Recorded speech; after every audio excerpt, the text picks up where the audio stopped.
చంద్రబాబు నాయుడు గారు ఈ మధ్యకాలంలో పీ4 అని చాలాసార్లు మాట్లాడుతున్నాడు. ఈ పీ4 అంటే ఏమిటో చాలామందికి అర్థం కాలేదు, నాకు అర్థం కాలేదు. చంద్రబాబు నాయుడు గారు ఎప్పుడు ప్రతి పీరియడ్లో ఒక కొత్త పదజాలాన్ని తీసుకొచ్చి పదే దాని గురించి మాట్లాడుతూ ఉంటాడు. 2004 టైంలో కూడా కొత్త పదాలు మాట్లాడేవాడు. అంటే అధికారులు బహుశా ఆయనకి ఆ ఫీడ్ ఇచ్చేవారు, వాటికి వెంటనే ఆయన అట్రాక్ట్ అయ్యేవాడు. ఉదాహరణకి బెంచ్ మార్కింగ్ అని వాడుతూ ఉండేవాడు 2005-2000 మధ్యకాలంలో చాలాసార్లు. ఆ తర్వాత పీపీపీ అని మొదలుపెట్టారు, పబ్లిక్ ప్రైవేట్ పార్ట్నర్షిప్ అని. అలాగే ఇప్పుడు ఈ మధ్యకాలంలో పీ4 అని పదే చెప్తున్నారు చంద్రబాబు నాయుడు. ఏమిటి ఈ పీ4? తాజాగా కలెక్టర్ల సమావేశంలో దీని గురించి మాట్లాడాడు. అందులో ఆయన మాట్లాడిన మాటలను బట్టి ఇదేమిటో కొంతవరకు అర్థమవుతోంది. పీ4 అంటే పబ్లిక్ ప్రైవేట్ పీపుల్ పార్ట్నర్షిప్ అట. అంటే పీపీపీ 4 పీలు అన్నమాట. అంతేకాదు ఈ పీ4 పాలసీ ద్వారా 2047 కల్లా, అంటే భారతదేశానికి స్వాతంత్రం వచ్చి 100 సంవత్సరాలు పూర్తయిన నాటికి జీరో పావర్టీ ఉండాలి. ఆ జీరో పావర్టీని సాధించడానికి పీ4 అనే మార్గాన్ని ఎంచుకోవాలి అని చెప్పాడు.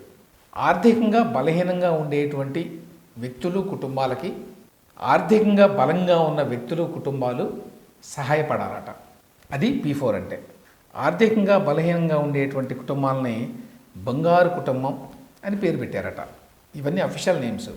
ఆర్థికంగా బలంగా ఉండే వ్యక్తులు, హెచ్ఎన్ఐస్ అంటారు కదా, హై నెట్వర్త్ ఇండివిజువల్స్ అంటారు ఇంగ్లీష్లో. వాళ్ళేమో మార్గదర్శులట, వాళ్ళని మార్గదర్శి అంటారట, వీళ్ళని బంగారు కుటుంబం అంటారట. ఈ బలహీనమైన వ్యక్తులు లేక కుటుంబాలు, బంగారు కుటుంబాలు అని పిలిచారు కదా, వాళ్ళకి ఎక్కువ డబ్బున్న వ్యక్తులు, సంపన్నులు, హై నెట్వర్త్ ఇండివిజువల్స్ ఉదారంగా సాయం చేయాలట, నిధులను ఏర్పాటు చేయడం ద్వారా. టార్గెటెడ్ ఫైనాన్షియల్ కాంట్రిబ్యూషన్ అన్నారు. అంటే ఒక సంపన్న కుటుంబం ఒక లేక 2 లేక 3 వాటెవర్ నంబర్ ఆఫ్ టార్గెటెడ్ ఫ్యామిలీస్కి నేరుగా ఆర్థిక సాయం అందించడం.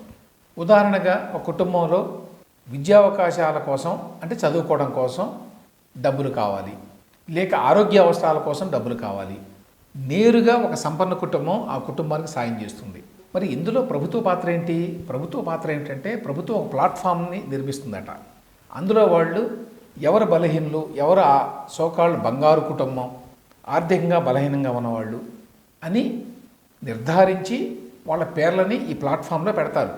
వాళ్ళ వివరాలను ఆ ప్లాట్ఫామ్లో పొందుపరుస్తారు. అప్పుడు వాళ్ళ వెరిఫైడ్ నీడ్స్, అంటే ధృవీకరించినటువంటి అవసరాలు అన్నమాట. వాళ్ళకి అవసరం ఉంది, నిజంగా ఉంది, ఆ కుటుంబంలో పిల్లలు ఉన్నారు, వాళ్ళు చదువుకుంటున్నారు, వాళ్ళ కాలేజీకి ఫీజు కావాలి అని గవర్నమెంటే వెరిఫై చేస్తుందన్నమాట. వెరిఫై చేస్తే అటువంటి కుటుంబాలని ఒక సంపన్న కుటుంబంతో అటాచ్ చేస్తారట. ఆ సంపన్న కుటుంబీకులు వీళ్ళకి సాయం చేయాలట. అది కాన్సెప్ట్ పీ4 అంటే. మరి ఇందులో గవర్నమెంట్ పాత్ర ఏమిటంటే, ఒకటి ఈ ప్లాట్ఫామ్ గవర్నమెంట్ది, పీ4 ప్లాట్ఫామ్. గవర్నమెంట్ దగ్గర చాలా వివరాలు ఉంటాయి కాబట్టి రాష్ట్రంలో ఉండే జనాభా గురించి వాళ్ళ ఎనలిటిక్స్ ద్వారా, వాళ్ళ దగ్గర ఉండే డేటాబేసెస్ ద్వారా, సర్వేల ద్వారా సేకరించిన సమాచారాన్ని ఈ పీ4లో పొందుపరుస్తారు. ఇదిగో ఈ జిల్లాలో, ఈ ఊళ్ళో, ఈ వార్డులో, ఈ గ్రామంలో వీళ్ళంతా ఆర్థికంగా బలహీనంగా ఉన్నారు కాబట్టి వీళ్ళని బంగారు కుటుంబాలుగా ఫలానా వాళ్ళని గుర్తిస్తున్నాం అని సమాచారం అవైలబుల్గా ఉంటుంది ఈ పీ4 ప్లాట్ఫామ్లో. సో వాళ్ళల్లో ఎవరినైనా సరే ఈ సంపన్న కుటుంబాలు ఎంపిక చేసుకొని నేరుగా వాళ్ళకి సాయం చేయొచ్చు. అంటే గవర్నమెంట్ ఇక్కడ ఒక ఫెసిలిటేటర్గా వ్యవహరిస్తుంది. ఎవరైనా సంపన్న కుటుంబీకులు సాయం చేయాలి అనుకుంటే ప్రభుత్వం ఎనేబుల్ చేస్తుంది అన్నమాట. ఇట్లా సాయం పొందే వాళ్ళకి గవర్నమెంట్ సంక్షేమ పథకాలను ఆపము అని కూడా చెప్పారు చంద్రబాబు నాయుడు గారు. ఒకవేళ వాళ్ళు ఎవరో సాయం చేస్తున్నారని చెప్పి గవర్నమెంట్ నుంచి వచ్చేటువంటి సంక్షేమ పథకాలను ఆపేస్తారేమో, పింఛన్ లాంటివి, అంటే లేదు, అవి కొనసాగుతాయి. వాటికి అదనంగా ఈ పీ4 స్కీమ్ ద్వారా ఆర్థికంగా బలహీనంగా ఉన్న కుటుంబాలు ఎంతో కొంత సాయాన్ని పొందవచ్చు అనేది కాన్సెప్ట్.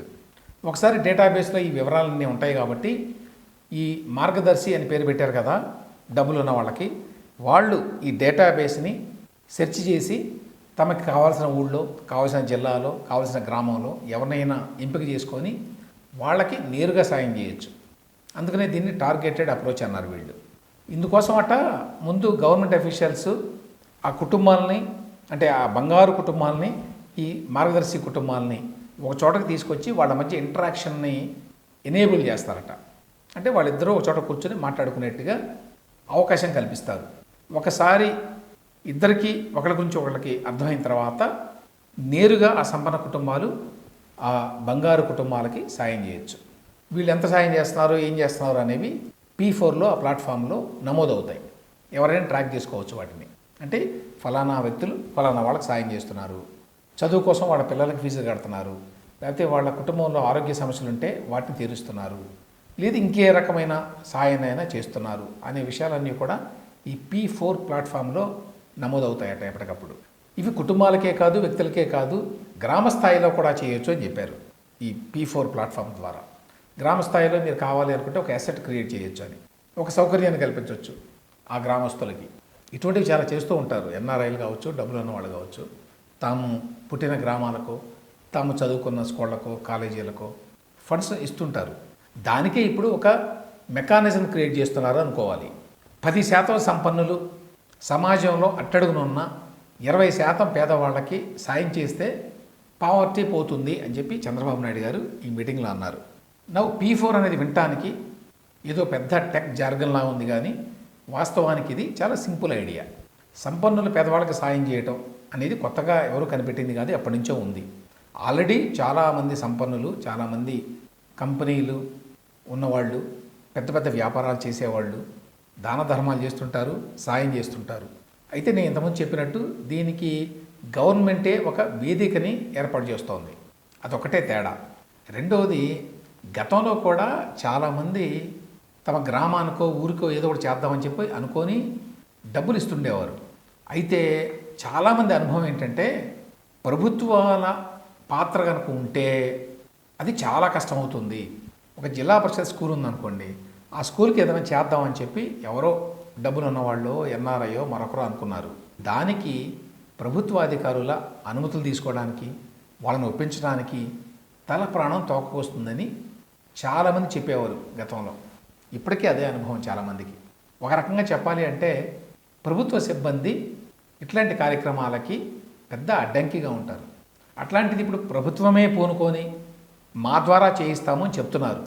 కాబట్టి ఎంతవరకు సక్సెస్ అవుతుంది given the attitude of the government bureaucracy అనేది ఒక ఇష్యూ అయితే, రెండవది P4 అనేది ఒక రెవల్యూషనరీ ఐడియా. దీని ద్వారా పేదరికాన్ని సమూలంగా నిర్మూలించవచ్చు బై 2047 అని చంద్రబాబు నాయుడు గారు చెప్తున్నారు. దానం ఇచ్చే డబ్బు ద్వారా పేదరికాన్ని నిర్మూలించటం ఎప్పటికీ సాధ్యం కాదు.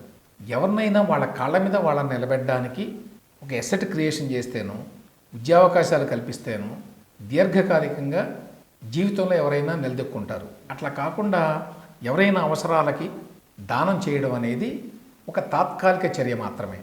It can never be a permanent solution to eradicate poverty.